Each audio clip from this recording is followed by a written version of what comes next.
Back to our channel. నేను మీ journalist కాదు. ఇక మనకు తెలిసిందే వర్గీకరణ విషయంలో ఎంత రచ్చ జరుగుతుందనే విషయం.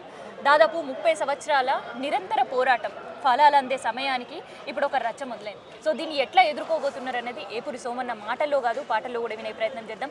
అందుకనే ఎక్కడ కూడా ఈ ఉద్యమానికి పులి స్టాప్ పడలేదు. ఇంకా నిరంతరం కొట్లాడుతూనే ఉన్నాం.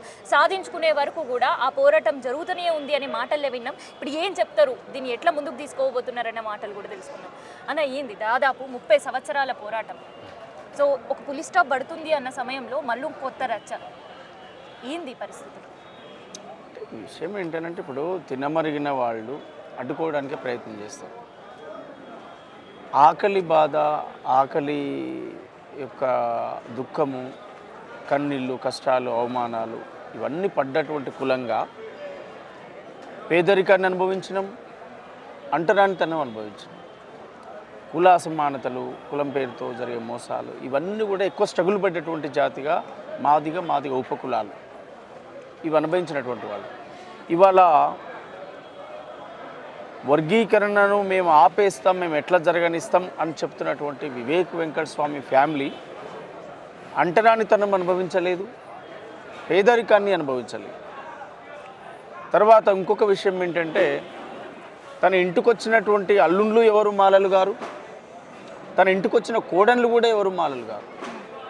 వాళ్ళు ఆ అవమానాన్ని వాళ్ళు భరించలేదు, వాళ్ళకి తెలియదు ఆ స్ట్రగుల్. మాకు తెలుసు, మా జాతికి తెలుసు, మా వెనుక తరాలకు తెలుసు, రేపు పుట్టబోయేవని కూడా తెలుసు అవమానం. అందువల్ల ఎస్సీల ఏబీసీల వర్గీకరణ అనేది జరిగితే న్యాయమైన వాటా వస్తే ఆర్థికంగా, సామాజికంగా, రాజకీయంగా మాకు అవకాశాలు వస్తాయి అనేటువంటి ఒక లక్ష్యంతో 30 సంవత్సరాలు సుదీర్ఘంగా సాగుతున్నటువంటి దండోరా ఉద్యమ ఫలితమే ఈదుమూడిలో మొదలై సుప్రీంకోర్టు తీర్పు వరకు ఒక మహోత్తరమైన పోరాటంగా సాగింది. ఇది ఫలితం వచ్చినటువంటి దశలో మళ్ళీ మేము అడ్డుకుంటాము అనేటువంటి సభలు సమావేశాలు పెట్టి బహిర్గతంగా ఇంతకాలం ఇంటర్నల్గా లాబింగ్ల ద్వారా పార్లమెంట్లో కానీ సుప్రీంకోర్టులో కానీ వాళ్ళ పలుకుబడి ఉండి లాబింగ్ల ద్వారా ఆపగలిగారు.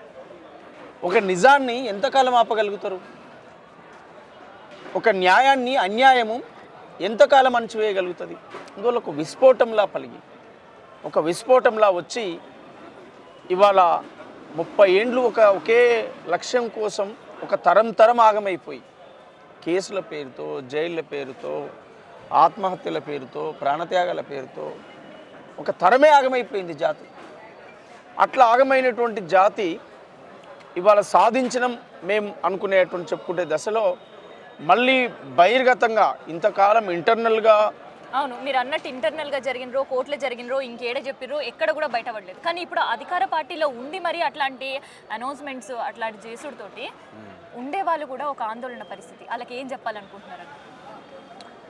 అదే ఇప్పుడు అధికార పార్టీలో ఉన్నా ఎక్కడ ఉన్నా వాళ్ళ ల్యాబింగ్ ఎక్కువ ఉంది కనుక ల్యాబింగ్ల ద్వారా ఆపాలని ప్రయత్నం చేసిర్రు. అది కాని ఎడల మేము ఏం చేసినా అయితలేదు కనుక మా సాధ్యం అయితలేదు, ఇప్పుడు బయటికి వెళ్ళి మాట్లాడాల్సిందే అని చెప్పి అందరు రోడ్లకి మాట్లాడేటువంటి వేదికలు మనం చూసినాం. కేవలం మందాకృష్ణ మాదిగ గారిని తిట్టడం కోసం పెట్టినటువంటి సభగానే ఆ సభను మనం పరిగణించినాం.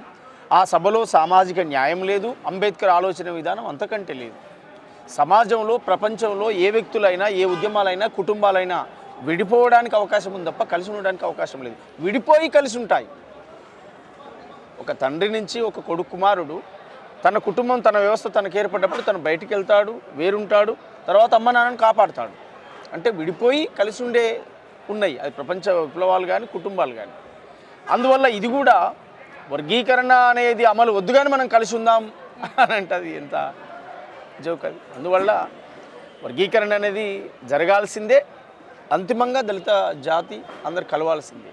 సో 1,00,000 డప్పులు 1000 గొంతులు కార్యక్రమం ఎప్పుడు ఉండబోతుంది? ఎట్లా దీన్ని అంటే ఉద్యమం టైంలో ఇట్లాంటి నినాదాలతో ఉద్యమించిన పరిస్థితులు చూసినాం రాష్ట్రం కోసం, మళ్ళీ వర్గీకరణ కోసం. మేము దాదాపు 26-27 సంవత్సరాలుగా కాలి గజ్జగట్టి తెలుగు నేల మీద ప్రత్యేక తెలంగాణ పోరాటంలో 14 సంవత్సరాలు, కేసీఆర్ యాంటీ మూమెంట్లో 10 సంవత్సరాలు, 24 అవతల నక్సల్స్ మూమెంటు, ఎంఎల్ పార్టీ మా నేపథ్యం ఎదిగినటువంటి తీరు, అవి మొత్తం కలిసి ఒక 27-28 సంవత్సరాలుగా మేము ప్రజల్లో సజీవంగా.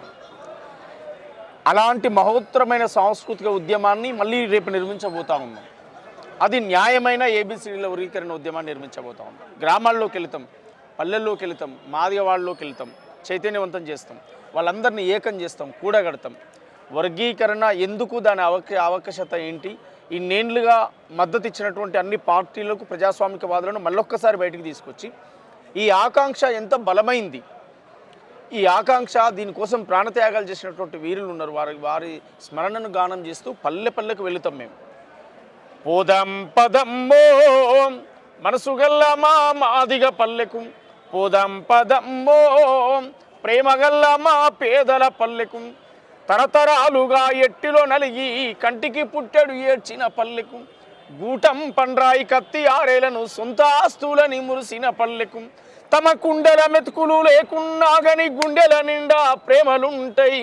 పోదాం పదమ్మో మనసుగల్ల మా మాదిగ పల్లెకు, పోదాం పదమ్మో ప్రేమగల్ల మా పేదల పల్లెకు, కూలిన గోడలు కురిసే గుడిసెలు వాడకు పోతే దర్శనమిస్తాయి, పడావు పడ్డా పందిరి తడకలు గూడెం పోతే ఎదురుగా వస్తాయి, ఆశతో చూసే అవ్వల కోసం, ఆశతో చూసే అవ్వల కోసం, అవమానాలు పడ్డా అయ్యల కోసం, పోదాం పదమ్మో.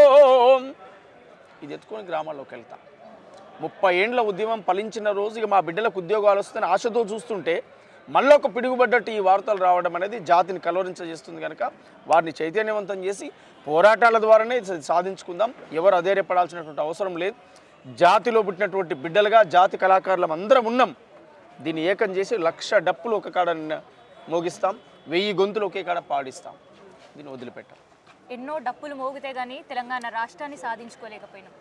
ఉద్యమం సమయంలో కూడా డప్పు మోగింది, కళాకారుల గానం వినింది, గజ్జగట్టి ఆడిను, కదిపిరు రాష్ట్రం సాధన కోసం ఎన్నో ఉద్యమాల్లో ఎన్నో స్టేజ్ల మీద చూసినాం. సో అట్లాంటి కళాకారులకి ఈరోజు 11 సంవత్సరాల తెలంగాణ రాష్ట్రంలో గుర్తింపు లేకుండా పోయింది. ఎస్, అంటే ప్రతి కాడ ల్యాబింగ్ ఉంది, ప్రతి కాడ ల్యాబింగ్ ఉంది, ప్రతి కాడ అణచివేత ఉంది. అందువల్ల ఇవన్నీ పోవాలి అని అంటే జాతి ఏకం కావాలి. జాతి కళాకారులుగా జాతిలో పుట్టినటువంటి వాళ్ళు ఇది మాది అని చెప్పి ఓన్ చేసుకునేటువంటి ఇవాళ ఈ సభ నిదర్శనం. ఎందుకంటే అన్ని జిల్లాల నుంచి, అన్ని ప్రాంతాల నుంచి ఒక కాల్తో ఇంతమంది జమ కాగలిగారు. రేపు ఇంకా అద్భుతాన్ని సృష్టిస్తారు. అట్లానే మళ్ళీ ఇది ఎవరికో పోటీ కాదు, ఎవరికి వ్యతిరేకమైంది అంతకంటే కాదు. మా ఆకాంక్ష ఇంత బలమైంది అని చెప్పడే అటువంటి సభ ఇది. ఎస్. సో అమరవీరుల స్తూపానికి ఎంత గౌరవం ఇచ్చిందో పోయిన గవర్నమెంట్ అందరు కూడా ఎరకనే. అట్లాంటిది ఇప్పుడు కొత్త గవర్నమెంట్ వచ్చి కొంతమంది అయినా గుర్తించింది. అందులో ఎవ్వరు ఎందుకు లేరు? మీ సామాజిక వర్గానికి సంబంధించిన వాళ్ళు, ఒక్క కళాకారులు కూడా ఎందుకు ఆ హోదా దక్కలేకపోయింది? ఎస్, ఆ విషయం కూడా మొన్న కృష్ణమాది అన్న గారు మీడియా ముందు లేవనెత్తడం జరిగింది. జరగనుండే, ఆలోచించనుండే ఖచ్చితంగా మాదిగ కళాకారులు లేని తెలంగాణ ధూమ్ధాము లేదు, మాదిగ డప్పులు లేని తెలంగాణ ధూమ్ధాము లేదు. అది ఏ ఊరు వాడైనా, ఏ పల్లె అయినా, అది చిన్న కళాకారుడా పెద్ద కళాకారుడా ఎవరైనా కానీ వాళ్ళ పాట ఉంది, వాళ్ళ మాట ఉంది. అందువల్ల ఖచ్చితంగా ప్రభుత్వాలు అది గుర్తించాలి. మా హక్కులు సాధించే కాడ ఎక్కడ కూడా మేము వెనుక తగ్గేది లేదు. ఇప్పటికే ఆగమైనాం, నాశనమైన ఒక తరంతరమే ఆగమైపోయింది. ఇంకా మేము ఆగమవుతూ ఎవరికో ఏదో అవార్డులు ఇస్తే చప్పట్లు కొట్టే కాడ మేము, ఎవరో అధికారంలో ఉంటే జెండాలు మోసే కాడ మేము, ఎవరో ఎమ్మెల్యేలుగా ఎంపీలుగా గెలుస్తా అంటే ఓట్లు వేయించే కాడ మేము ఇంకా ఎంతకాలం ఉంటాం. అందువల్ల ఈ 1,00,000 డప్పులు 1000 గొంతుల నినాదమే అది. మాకు ఎస్సీలో, ఏబీసీలో వర్గీకరణ జరగాలి, రాజకీయంగా ఉద్యోగ రంగాల్లో మాకు అవకాశాలు రావాలి. దానికోసం మా పోరాటం. సో వేదిక ఎక్కడ ఉండబోతుంది, ఎప్పుడు ఉండబోతుంది ఈ కార్యక్రమం? ఇది జనవరి 3వ తారీఖు నుంచి ఫిబ్రవరి 3 వరకు. జనవరి 3 నాడు అన్ని జిల్లా కేంద్రాల్లో, ఉమ్మడి జిల్లా కేంద్రాల్లో స్టార్ట్ అవుతుంది. అన్ని ఉమ్మడి జిల్లాలో ఉన్నటువంటి అన్ని మండల కేంద్రాలు, గ్రామాల మీదుగా ప్రయాణం అవుతుంది యాత్ర. ఈ యాత్ర దేనికోసం? ఫిబ్రవరి 3వ నాడు హైదరాబాద్లో జరిగే 1,00,000 డప్పుల 1000 గొంతుల విజయవంతం కోసం ఒక 1 మంత్ ప్రోగ్రామ్, అన్ని జిల్లాలు తిరుగుతూ 1 మంత్ ప్రోగ్రామ్ పెట్టుకున్నాం. ఎవరి జిల్లాలో వాళ్ళని పెట్టుకున్నాం. ఈ ఈ ఈ కమిటీకి, నిర్వహణ కమిటీ అధ్యక్షుడిగా ఉన్నాను నేను. అన్ని 10 ఉమ్మడి జిల్లాలను సమన్వయం చేస్తూ అన్ని జిల్లాల్లో అటెండ్ అవుతూ ఈ కార్యక్రమాన్ని సమన్వయం చేస్తాం. జిల్లాకు 10,000 డప్పులు, జిల్లాకు 10,000 డప్పులు, 100 గొంతులు. ఇట్లా ఉమ్మడి 10 జిల్లాలను వేసుకుంటే 1,00,000 డప్పులు ఒక్కడ జమ చేయగలుగుతాం, 1000 గొంతులు ఒక్కడ జమ చేయగలుగుతాం. ఈ లక్ష్యం మాకు రాజకీయ రంగంలో అవకాశాలు కావాలి, మాకు ఉద్యోగాల్లో అవకాశాలు కావాలి అనేది నేను డన్. సో ఇది 1,00,000 డప్పులు 1000 గొంతులతో మరోసారి ఉద్యమం తలెత్తే పరిస్థితి కనిపిస్తుంది. తెలంగాణ రాష్ట్ర సాధన తర్వాత ఏదైనా ఒక పెద్ద ఉద్యమం మళ్ళా తెలంగాణ రాష్ట్రంలో జరగబోతుంది, మళ్ళీ అంత పెద్ద ఎత్తున డప్పు మోగబోతుంది అంటే వర్గీకరణకు సంబంధించిన ఉద్యమం అనే చెప్పొచ్చు.